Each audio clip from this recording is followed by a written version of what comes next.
मनीष एक multinational company में branch manager की जॉब करता था। एक दिन मनीष को ऑफिस से घर जाने के लिए लेट हो गया था। सर्दी की मौसम होने के कारण रात भी जल्दी हो गई थी। ठंड भी बहुत शुरू हो चुकी थी। रास्ते में चलते चलते मनीष को अचानक एक आवाज सुनाई दी, रुक जाओ। मनीष वहीं पर ही रुक गया और पीछे मुड़ के देखा, लेकिन पीछे कोई भी नहीं था। फिर से वही आवाज सुनाई दी, सामने देखो। जैसे ही मनीष ने सामने देखा तो उसे जमीन पर कुछ चमकती हुई चीज दिखाई दी। मनीष दौड़ के उस चीज के पास गया और देखा तो यह कोई साधारण चीज नहीं थी, बल्कि एक चमकता हुआ हीरा था। उसने वह हीरा अपने हाथ में लिया। उसकी चमक देखकर मनीष की खुशी का ठिकाना न रहा। लेकिन मनीष को कहाँ पता था यह कोई साधारण है या नहीं, बल्कि एक मायावी हीरा है।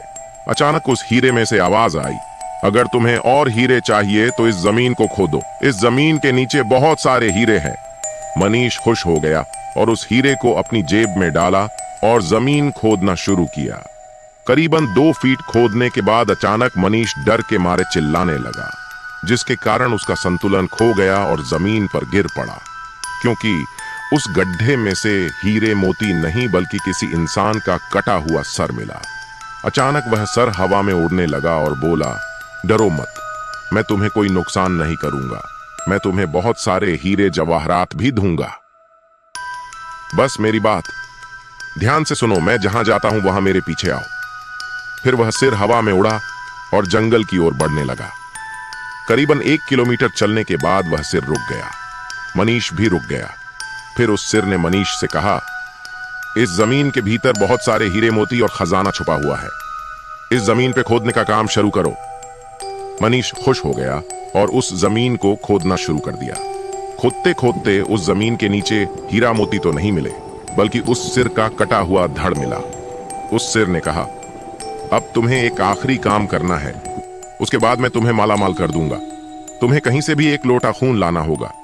मनीष ने बोला, 1 लोटा खून? पर मैं 1 लोटा खून कहां से लाऊंगा? उस सिर ने कहा, चलो मेरे साथ। वो डरावना चेहरा मनीष को साथ लेकर थोड़ी दूरी पे गया। वहां उसने एक इंसान को जाते हुए देखा।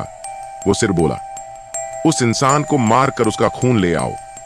मनीष डर गया और बोला, नहीं नहीं, यह मुझसे नहीं होगा, मैं यह नहीं कर सकता। अगर तुमने यह काम नहीं किया तो मैं तुझे बहुत बड़ी मुसीबत में डाल दूंगा, फिर तुम्हारी पूरी जिंदगी नर्क बन जाएगी। मनीष ने हाथ जोड़कर उसे कहा, मुझे माफ कर दो। अगर मैंने उसे जान से मार दिया तो मुझे पुलिस गिरफ्तार कर देगी और मुझे जेल जाना पड़ेगा। उस सिर ने अपने तंत्र मंत्र की शक्ति से एक छुरी और लौटा प्रकट किया और गुस्से से बोला, अगर तुम मेरा यह काम नहीं करोगे तो मैं तुम्हारे पूरे परिवार को मौत के घाट उतार दूंगा। मनीष ने मजबूरी में आकर उस आदमी को मार डाला और उसका खून लेकर उस सिर के पास गया। वो सिर खून को देखकर बहुत खुश हुआ और बोला, यह खून मेरे शरीर पे डाल दे। उस सिर के कहने पर मनीष ने खून को उसके शरीर पे डाल दिया। फिर कुछ ही देर में वो कटा हुआ सिर उस शरीर पे जुड़ गया।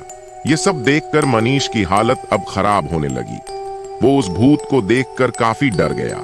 जैसे ही वो भूत जिंदा हुआ तो जोर जोर से हंसने लगा और डरावनी आवाज में बोला, तुमने बहुत बड़ी गलती कर दी कि तुमने मुझे फिर से जिंदा कर दिया। अब मैं सिर्फ तुम्हें ही नहीं बल्कि इस पूरे शहर को मौत के घाट उतार दूंगा। डर के मारे मनीष के मुंह से आवाज भी नहीं निकल रही थी। वो अपने जान बचाने के लिए वहां से दौड़ा, लेकिन उस भूत ने छलांग लगाकर मनीष को जमीन पे गिरा दिया और बोला, मुझे बहुत भूख लगी है, अब मैं तुम्हारा मांस खाऊंगा। जैसे ही वो भूत मांस खाने के लिए आगे बढ़ा कि तुरंत ही उसका सिर धड़ से अलग हो गया। मनीष समझ नहीं पाया कि आखिर यह चमत्कार हुआ कैसे। जब मनीष ने पीछे मुड़कर देखा तो एक अघोरी बाबा खड़े थे।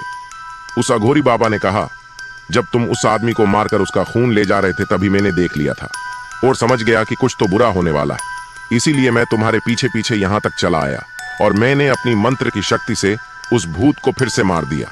अब तुम निश्चित होकर अपने घर जाओ, अब तुम पर कोई खतरा नहीं है। आज भी मनीष उस बात को याद करता है तो उसकी रूह तक कांपने लगती है। दोस्तों, आपको यह कहानी कैसी लगी प्लीज हमें कमेंट करके जरूर बताएं और हमारी वीडियो को सब्सक्राइब जरूर करें।